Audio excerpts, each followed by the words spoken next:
Kia ora, and welcome to a lesson on Cambridge Mathematics P3, forming a differential equation from a problem.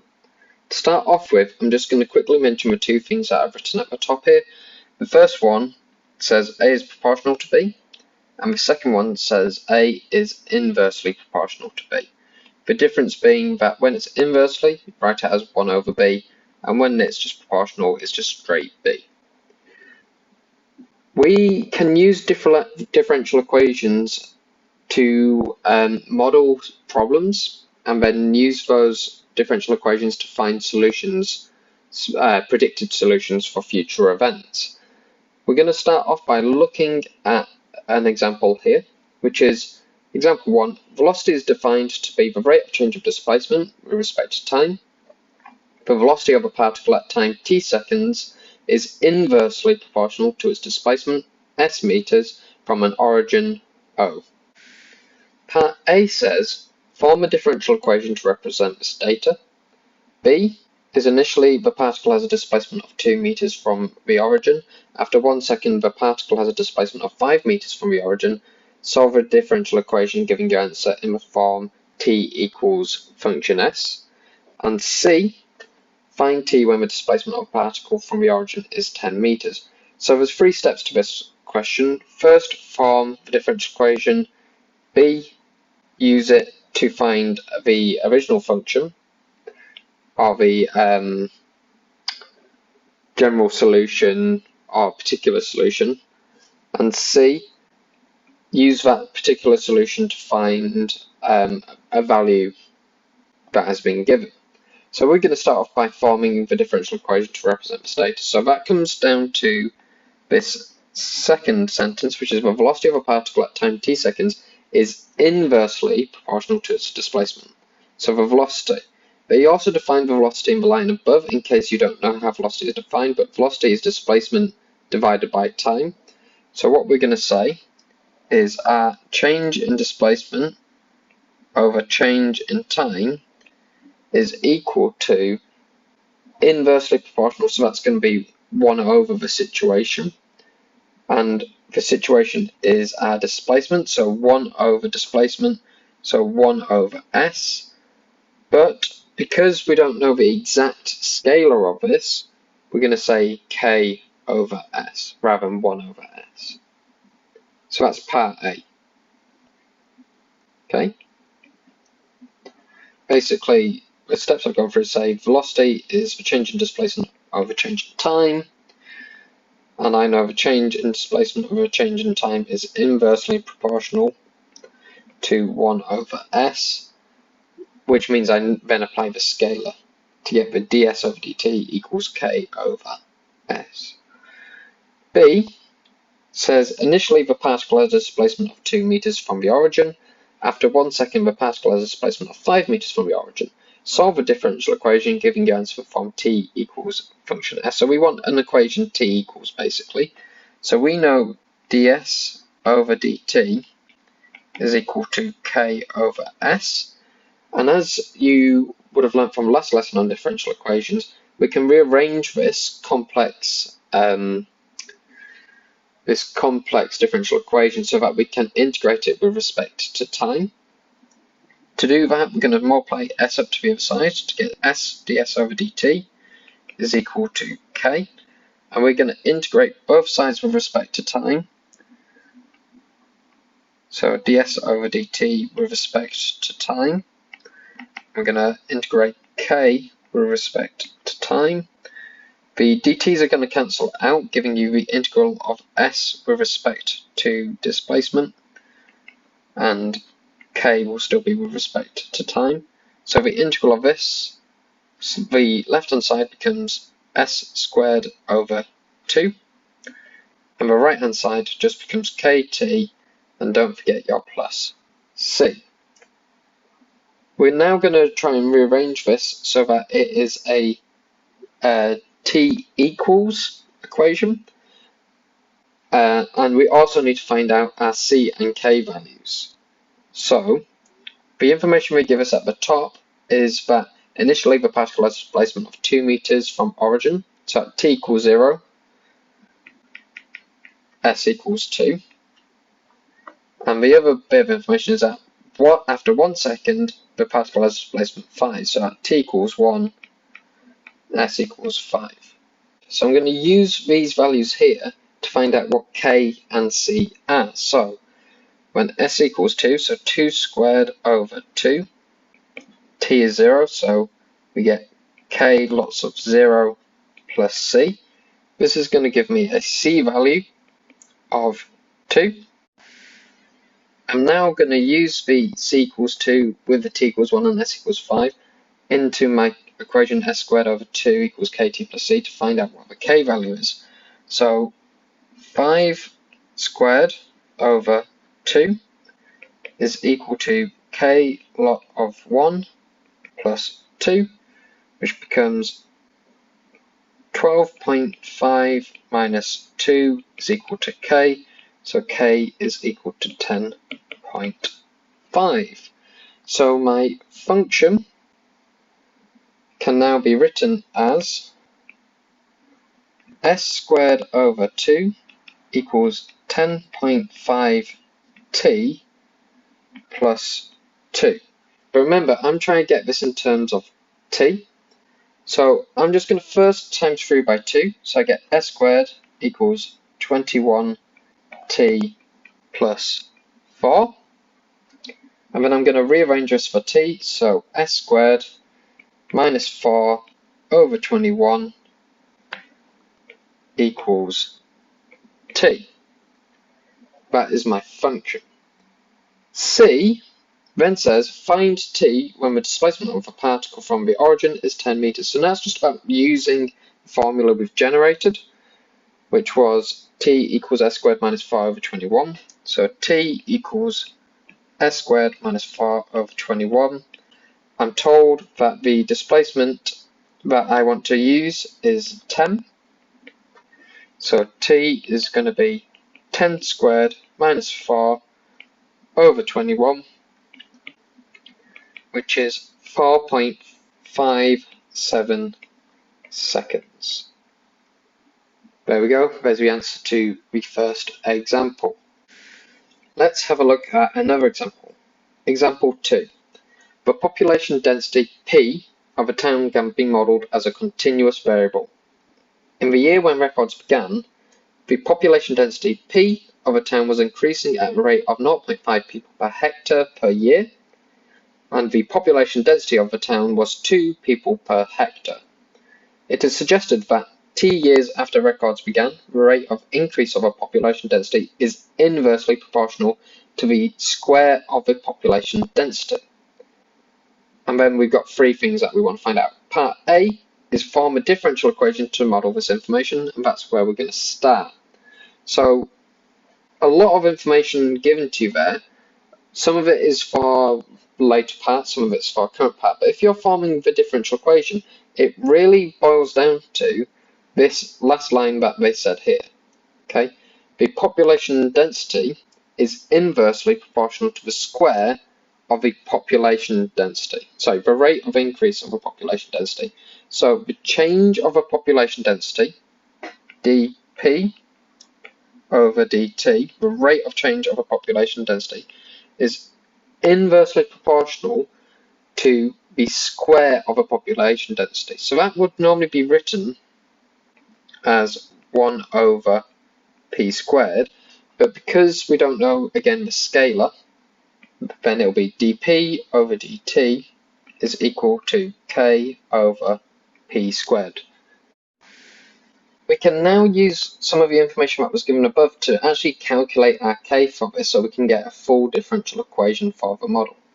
So it says the population density P of a town was increasing at a rate of 0.5 people per hectare per year. So that is the rate of change. That's our dP over dt. And it also tells us the population density of a town was 2 people per hectare at one point. So if we know dP over dt is 0.5 and that P is equal to 2, then we can do 0.5 is equal to k over 2 squared, which is 2 is equal to k. So our actual dp over dt is equal to 2 over p squared. Let's have a look at the next part, part B. Solve a differential equation giving your answer in the form p equals function t. So, if dp over dt is equal to 2 over p squared, we need to integrate both sides. So I'm going to say p squared dp over dt is equal to 2.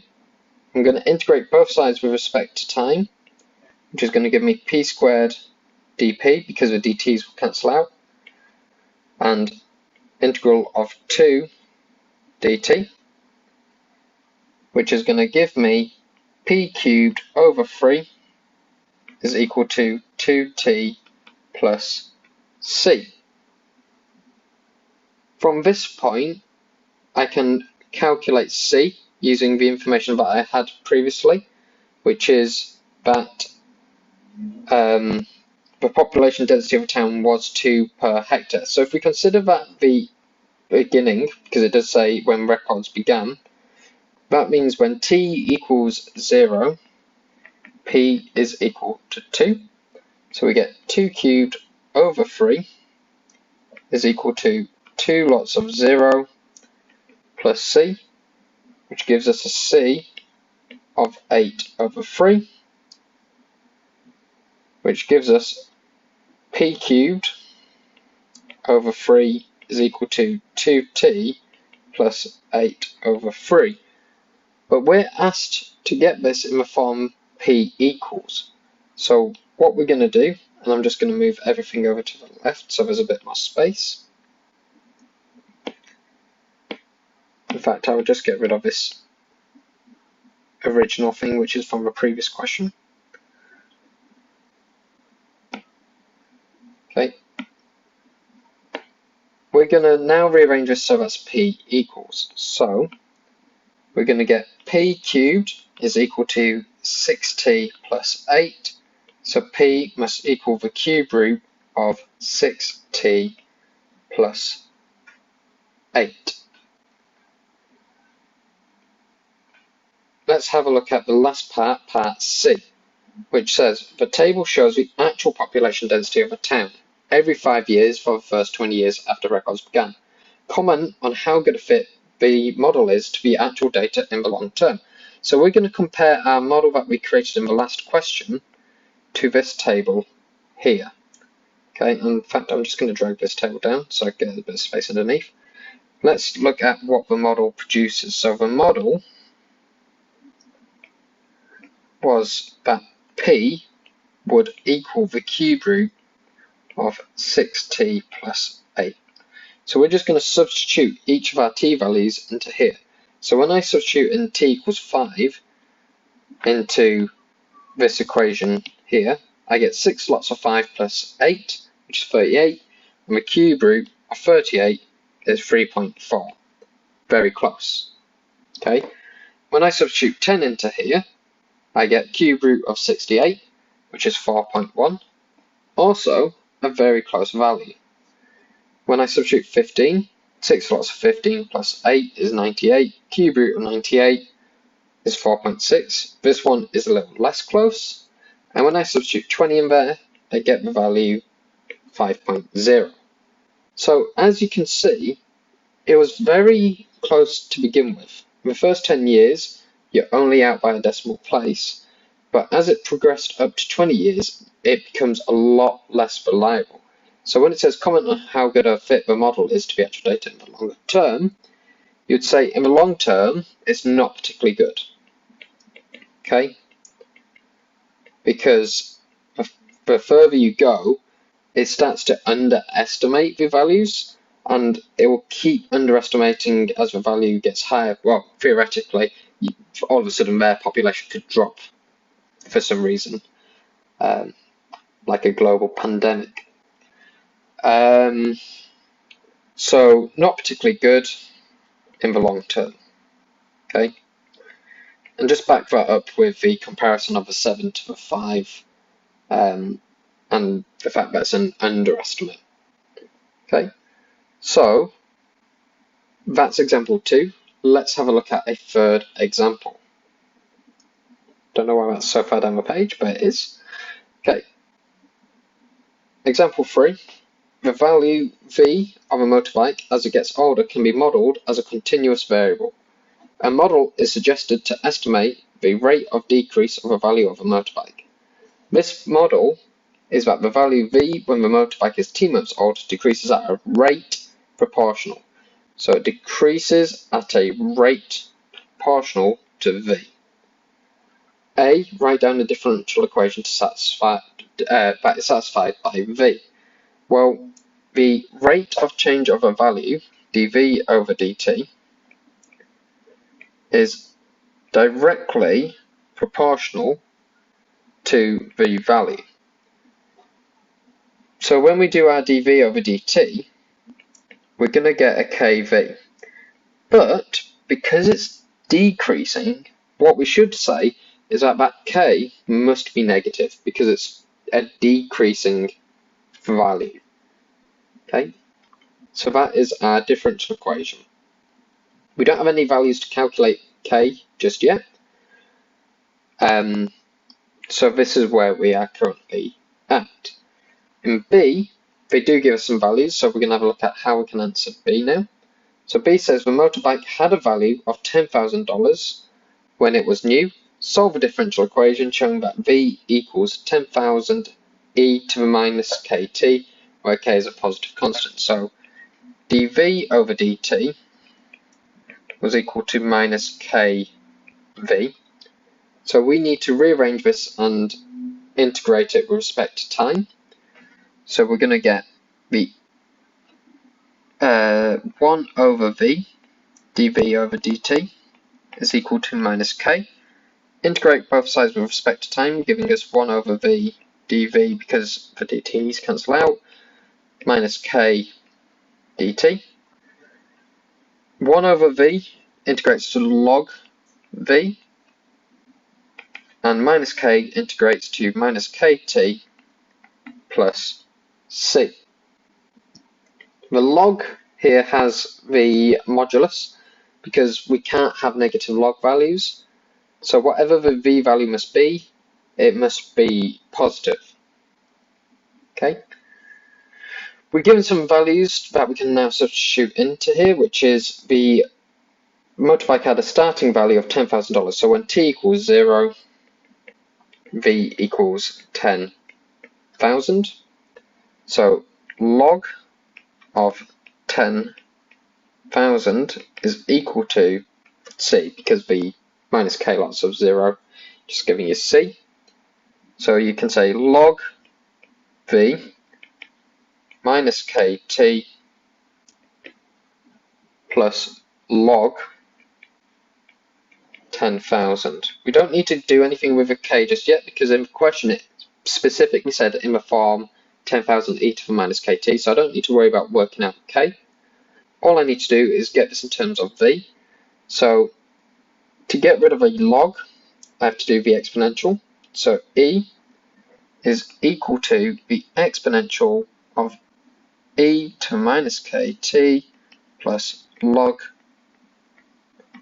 10,000.